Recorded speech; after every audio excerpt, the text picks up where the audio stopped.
McKayla Maroney says she was suicidal after being abused by US Gymnastics team doctor. Two-time Olympic medalist McKayla Maroney says that the years-long sexual abuse she endured at the hands of a former USA Gymnastics team doctor nearly drove her to suicide, it was revealed on Wednesday. Maroney and her mother wrote letters to the federal judge presiding over the trial of Larry Nassar, who spent 3 decades working with athletes at USA Gymnastics, ESPN reported on Wednesday. Last month, Nassar confessed to sexually penetrating multiple young girls who were as young as 10 during a court hearing in Michigan. As part of his plea deal, Nassar will now face at least 25 years in prison after initially being charged with 22 counts of first-degree criminal sexual conduct. Nassar pleaded guilty to 7 counts of first-degree criminal sexual conduct in Ingham County Circuit Court, acknowledging that he sexually penetrated the young women and that they were not old enough to give consent. Initially, McKayla had planned to appear in court on Thursday to deliver a victim impact statement during the sentencing phase of Nassar's trial. McKayla and her mother want the judge to impose the harshest sentence prescribed by the law. The judge in the case ruled last week that there would be no victim impact statements read out loud in court. Instead, she will read them privately. "This experience has shattered McKayla," Erin Maroney wrote in the letter to the judge. "She has transformed from a bubbly, positive, loving, world-class athlete into a young adult who was deeply depressed, at times suicidal. At times, I was unsure whether I would open her bedroom door and find her dead." McKayla Maroney, 21, said Nassar molested her from the age of 13 until she left gymnastics last year. She said the abuse happened at many high-profile competitions, including the 2012 London Olympic Games where she won gold and silver medals. She opened up about the experiences in a tweet inspired by the Me Too movement, which encouraged women to identify themselves as victims of sexual harassment or assault following the Harvey Weinstein scandal. "It started when I was 13 years old, at one of my first national team training camps, in Texas. And it didn't end until I left the sport," McKayla Maroney wrote in her letter to the court. McKayla Maroney says the abuse took place at the famed Karolyi Ranch, which served as the national training center for USA Gymnastics. It was run by former Team USA coaches Bela and Marta Karolyi.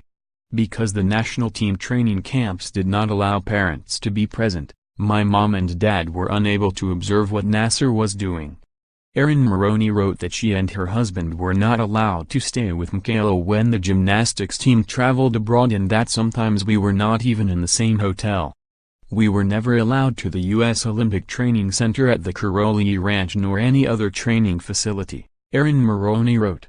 "My husband once questioned the propriety of the isolation of the girls during international travel. He was assured by former USA Gymnastics president Steve Penny that the girls were safe at all times. More safe than the president of the USA, he said to him.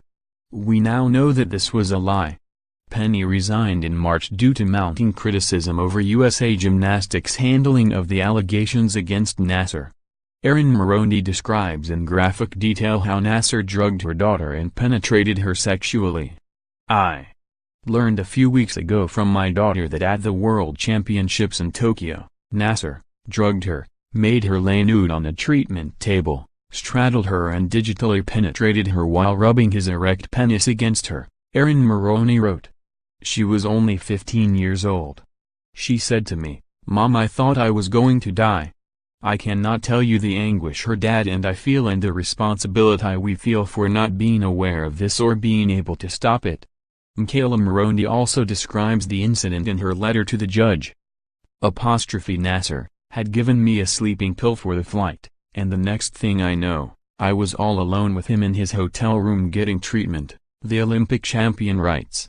McKayla and several other gymnasts have described similar instances in which Nassar would take them into rooms under the guise of treatment, even though USA Gymnastics rules prohibit adults from ever being alone in a room with minors.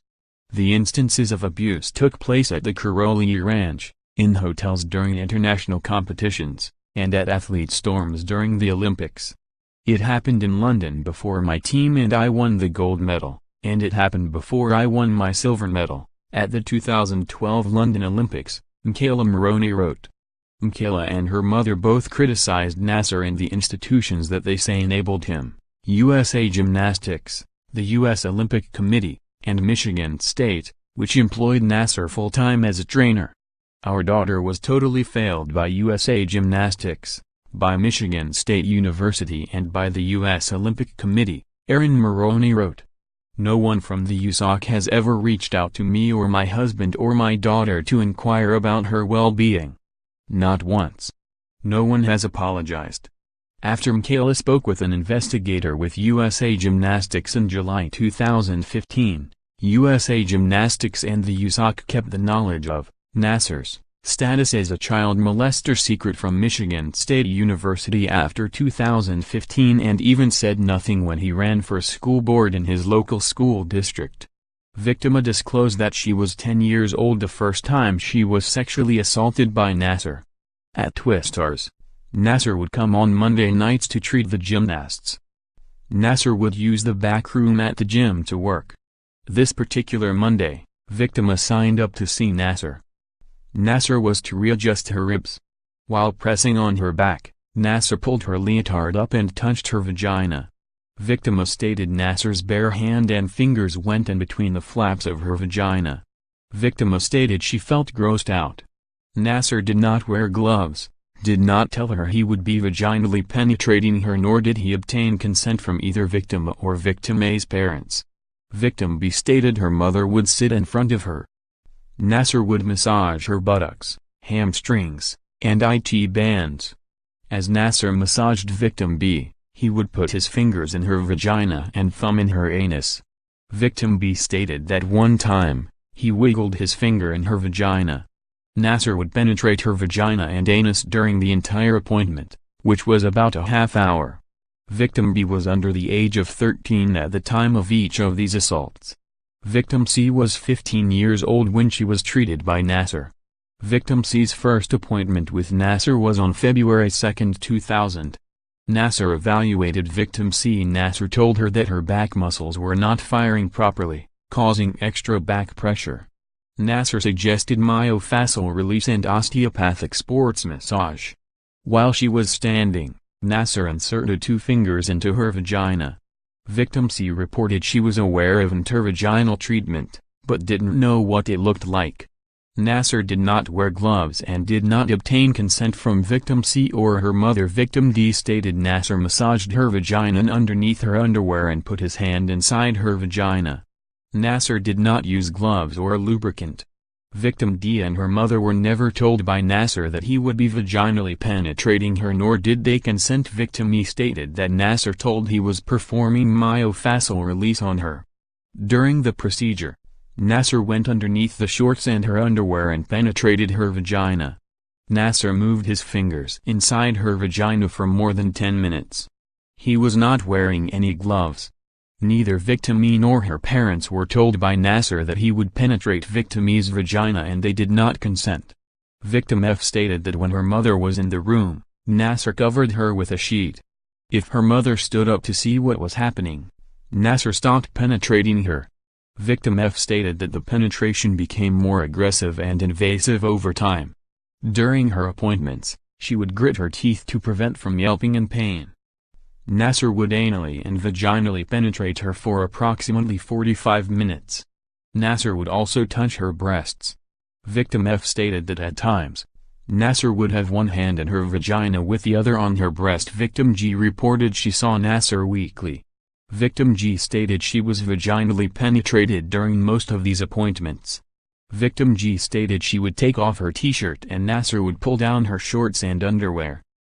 Nassar would then vaginally penetrate her. Source: affidavit in support of complaint filed on February 21, 2017.